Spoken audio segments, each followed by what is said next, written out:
அனைவருக்கும் கோபிநாத்தின் அன்பு வணக்கங்கள் நண்பர்களே. இந்த மார்கழி மாதம் அப்படின்னு வந்துட்டாலே ரொம்ப முக்கியமானதாக சொல்லப்படுறது இந்த வீட்டு வாசலில் கோலம் போடுறது அப்படின்னு சொல்கிற நிகழ்வு. கண்டிப்பாக இந்த பதிவை பாருங்கள், லைக் பண்ணிவிட்டு உங்கள் நண்பர்களோட பகிர்ந்துக்குங்க. பொதுவாக இந்த கோலம் அப்படிங்கிறது வீட்டை அலங்கரிக்கக்கூடிய ஒரு விஷயம் அப்படின்னா அது மிகையாகாது. மார்கழி மாதத்தில் பிரம்ம முகூர்த்த நேரத்தில் எந்திரிச்சு இந்த கோலமிட வேண்டும் அப்படிங்கிற நியதி நம்ம எப்போவுமே பாரம்பரியமாக கடைபிடிச்சிக்கிட்டு வர்றோம். சூரிய உதயத்திற்கு முன்னாடி நம்ம இந்த கோலத்தை போடும்போது ரொம்ப அற்புதமான ஒரு உணர்வு கிடைக்கும் அப்படிங்கிறது ஐதீகம். இதில் ஆண் பெண் அப்படின்லாம் நீங்கள் பிரித்து பார்க்க வேண்டாம். யாராக இருந்தாலும் அந்த நேரத்தில் எழுந்திருக்கிறது அப்படிங்கிறதும் குனிஞ்சு நிமிந்து நம்ம அந்த கோலத்தை இடும் பொழுது அது ஒரு உடற்பயிற்சி போல இருக்கும் அப்படிங்கிறதையும் தெளிவாக தெரிஞ்சுக்கணும்.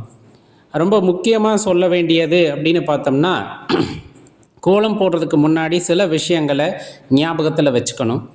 எப்போவுமே ஒரு பழக்கம், இந்த செம்மண் கரை கட்டுதல் அப்படிங்கிற பழக்கம் கிராமங்களில் எப்போவுமே இருக்கும். அந்த கரை கட்டி அதுக்குள்ளே கோலம் போடுவாங்க, இல்லைன்னா கோலம் போட்டு அதுக்கு கரை கட்டுவாங்க. பார்க்கும் போதே ரொம்ப அருமையாக இருக்கும். முடிஞ்சால் அதை நம்ம பின்தொடரலாம். இப்போ நம்ம அப்பார்ட்மெண்ட்டில் இருக்கோம், நாங்கள் போய் கீழே இறங்கி வாசலில் போட முடியாது. வீட்டுக்கு முன்னாடி இருக்க சின்ன பகுதியில் கூட நீங்கள் கோலம் போடலாம். ஆனால் ரொம்ப முக்கியமாக கிராமத்தில் என்ன செய்வோம் அப்படின்னா, இந்த நாட்டு மாட்டு சாணம் இருக்குது இல்லையா, அந்த சாணத்தை கரைசலாக கரைச்சி அந்த வீட்டு வாசலுக்கு முன்னாடி தெளித்து விட்டு அது உலர்ந்ததுக்கப்புறமா கோலம் போடுவாங்க. இது நம்மளால் முடியலை அப்படிங்கிற பட்சத்தில் கொஞ்சமாக தண்ணீரில் மஞ்சள் கலந்துக்குங்க. கலந்துட்டு அதை அப்படியே வாசலில் தெளிச்சுட்டு அதுக்கப்புறமா உலர்ந்ததுக்கப்புறம் நீங்கள் கோலம் போடலாம்.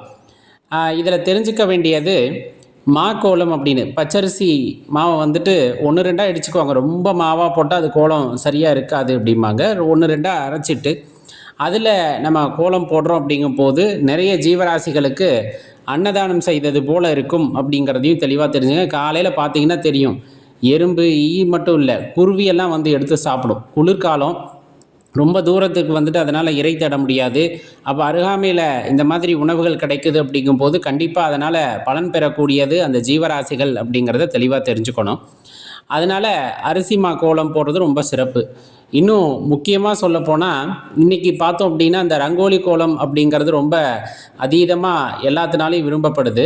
அதை தாண்டி இந்த சிக்கு கோலம் அப்படின்ட்டு ஒரு கணக்கு உண்டு இல்லையா, அந்த சிக்கு கோலத்தில் ரொம்ப அருமையாக ஒரு 5 வரிசை கோலம் நம்ம போட்டாலும் சரி, இல்லைன்னா அதுக்கும் கம்மியாக போட்டாலும் சரி, இந்த சிக்கு கோலத்தை சரியாக எல்லாத்தினாலையும் போட்ட முடியுமா அப்படின்னா ரொம்ப கடினம்தான். ஒரு கட்டத்தில் போய் குழப்பிட்டு நின்றோம். ஆனால் அதை நம்மளால் சரியாக முடிக்க முடியுது அப்படின்னா கண்டிப்பாக நமக்கு அந்த சொல்லுவாங்க இல்லையா, கணக்கு நல்லா வரும் பாய்வு இருக்குது அப்படின்ட்டு. அந்த மாதிரி கணிதத்தில் ஓரளவுக்கு இருக்கவங்கனால அந்த சிக்கு கோலத்தை ரொம்ப அழகாக போட்ட முடியும். அந்த எந்த இடத்துல ஆரம்பித்து எங்கே கொண்டு போய் முடிக்கணும் அப்படிங்கிறது, கண்ணா பின்னான்னு போடுறது வேறு, அதை சரியாக போடுறது அப்படிங்கிறது வேறு. அதை போடும்போது மூளையோட செயல்திறன் அப்படிங்கிறது ரொம்ப அதீதமாக இருக்கும் அந்த நேரத்தில். எங்கே கொண்டு போய், ஏன்னா நீங்கள் ரங்கோலி மாதிரி கோலம் போடுறோம் அப்படிங்கும்போது அது ஏதோ ஒரு பக்கத்தில் கனெக்ட் பண்ணி விட்டால் போதும் அப்படின்னு தோணும். ஆனால் இது இப்படி கிடையாது, கரெக்டாக அந்த இடத்துல போய் முடிக்கணும் அப்படிங்கிறப்ப மூளை ரொம்ப கூர்மையாக செயல்படும். இதெல்லாம் நீங்கள் கவனித்தோம் அப்படின்னா கண்டிப்பாக தெரியும். இதில் ரொம்ப கவனிக்க வேண்டிய விஷயம் அப்படின்னா, கடைசியாக அந்த கோலமெல்லாம் முடிச்சுட்டு அதில் மத்தியில் கொஞ்சமாக மாட்டு சாணம் வச்சு பூ வைப்பாங்க. அதை வீட்டில் கல்யாணமாகிற வயசில் பெண்கள் இருக்கிறாங்க அப்படின்னு குறிப்பதற்காக. இப்போ நம்ம அதை செய்கிறதில்ல, அலங்காரத்திற்காக பூக்கள் வைக்கிறாங்க. அதே போல் சில பேர் கலர் பொடி வாங்கி அதை கலர் பண்ணுறாங்க. அது இன்றைக்கி இருக்கிறது, நம்மளோட வசதிக்கு ஏற்றாற் போல் பண்ணிக்கலாம். இப்போ இந்த கோலம் போடுறதுல ரொம்ப முக்கியமாக கவனிக்க வேண்டிய விஷயம், எல்லாருமே இந்த கோல பொடி வாங்கி போடுவாங்க. பச்சரிசி மாவு இல்லை அப்படிங்கிற பட்சத்தில் கோல பொடியில் வாங்கி போடுவாங்க. அடியேன் விண்ணப்பமாக கேட்டுக்கொள்கிறது ஒரே விஷயந்தான், நீங்கள் பெருசாக போடணும், எல்லாத்துக்குமே பச்சரிசி மாவை பயன்படுத்த முடியாதுன்னு நினச்சிங்கன்னா சரிதான், நீங்கள் கோலப்பொடியிலே போடலாம். ஆனால் பக்கத்தில் கொஞ்சமாவது ஒரு சின்ன கோலம், ஒரு 2.2 வருஷனாச்சு போட்டு பச்சரிசி மாவில் கோலம் போடுங்க. ஒன்றும் அழகு கெட்டு போகாது. கண்டிப்பாக அதை நம்ம செய்கின்ற தர்மம், நம்மளுடைய தர்மம், நமக்கு சொல்லி கொடுத்த விஷயம். அதை எக்காரணத்தை கொண்டும் மறந்துடாதீங்க. இன்னும் சொல்லப்போனால் நிறைய ஸ்டிக்கர் வந்துருச்சு.